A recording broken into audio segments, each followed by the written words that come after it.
You know what's great? Buying a powerful GPU and then discovering it has the VRAM capacity of a potato. Today we're looking at some of the most VRAM bottleneck GPUs, starting from number 8 and working our way down to number 1.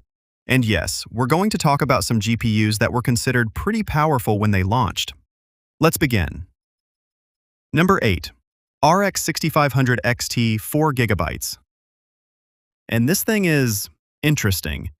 It has 4 GB of GDDR6 VRAM, a 64-bit memory bus, and because apparently 4 GB wasn't enough of a problem already, PCIe 4.0 times 4. Yep, times 4. That's not a typo. When this GPU runs out of RAM and needs to rely more on system memory, that PCIe connection can become another bottleneck.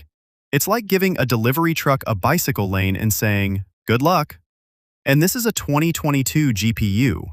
4 GB might sound okay for a cheap 1080p card until modern games show up and say, "Oh, you wanted textures?" So you've got 4 GB of VRAM, a 64-bit bus, and PCIe X4. The RX 6500 XT didn't get a memory subsystem, it got a suggestion. Number 7. GTX 10 63GB. This thing has 3 GB of GDDR5 on a 192-bit memory bus. And yes, 3 GB.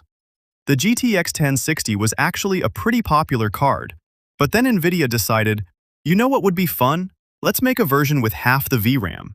And today, that 3 GB is painful. Modern games can chew through 3 GB of VRAM before they've even finished loading the menu. Number 6. RTX 3080 10 GB. Now we're getting serious. This is a completely different class of GPU.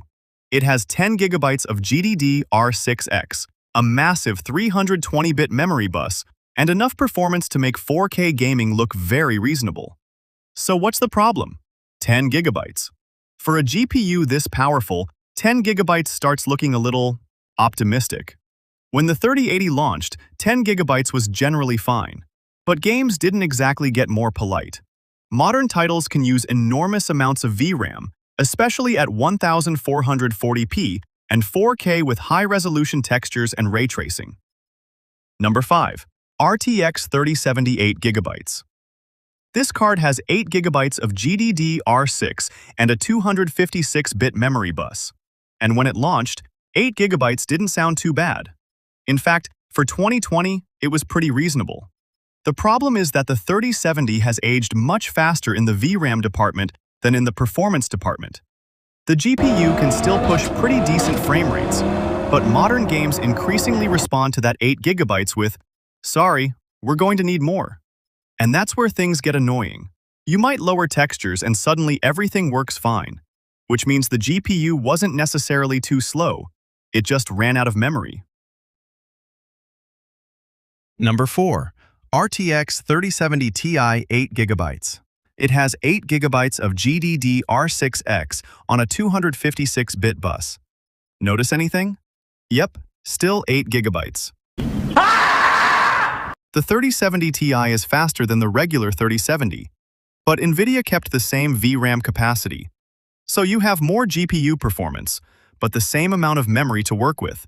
And when a modern game wants more than 8 GB, well, good luck. Number 3. RTX 4060 Ti 8GB. This one has 8 GB of GDDR6 and a 128-bit memory bus. Okay. And NVIDIA actually made a 16 GB version, which makes the 8 GB version even more interesting. Because imagine buying the 8 GB model, and NVIDIA literally sells another version with twice the VRAM. It's almost like they're trying to tell you something. The more you buy, the more you save. The more you save. What? Bro, what are you talking about, man? Number 2. The final boss. RTX 5060 Ti 8GB. This card comes with 8 GB of GDDR7 and a 128-bit memory bus.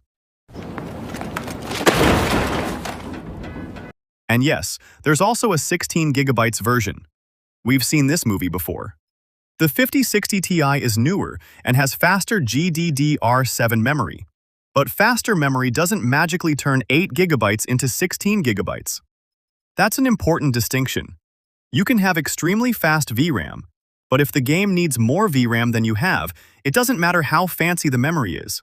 At higher settings, especially with modern textures and ray tracing, that 8 GB capacity can become the limiting factor. Number 1. The greatest VRAM bottleneck that ever lived. RX 9050 OEM 4 GB. Yes, a 4 GB GPU in 2026. AMD's normal RX 9050 comes with 8 GB of GDDR6 on a 128-bit bus. But this special OEM version? 4 GB and a 64-bit memory bus. So basically, AMD took the RX 9050, cut the VRAM in half, cut the memory bus in half, and then said, yeah, put it in a pre-built. And here's the really funny part. The 4 GB version uses the same basic Navi 44/RDNA4 design as the regular RX 9050. So congratulations, AMD. You managed to bring 4 GB VRAM back in 2026. And for that, the RX 9050 OEM gets number 1 on this list.